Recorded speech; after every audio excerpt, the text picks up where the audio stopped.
Panahon na ng pagbabago, dahil sa ito ay kinakailangan.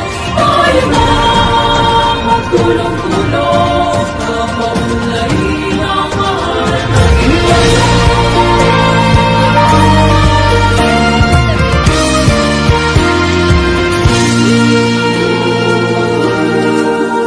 Panahon na ng pagbabago, dahil sa ito ay kinakailangan.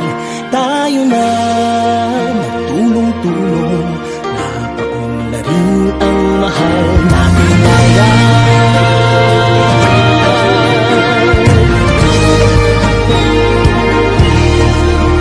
Panahon na magbabago at ayos ang mga dapat ayusin.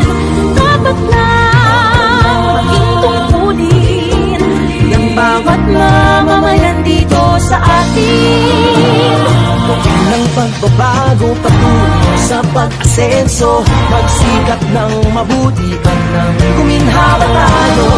Bagong malaki natin sa mundo at ipamalas ang bagong Pilipino at bagong Pilipinas.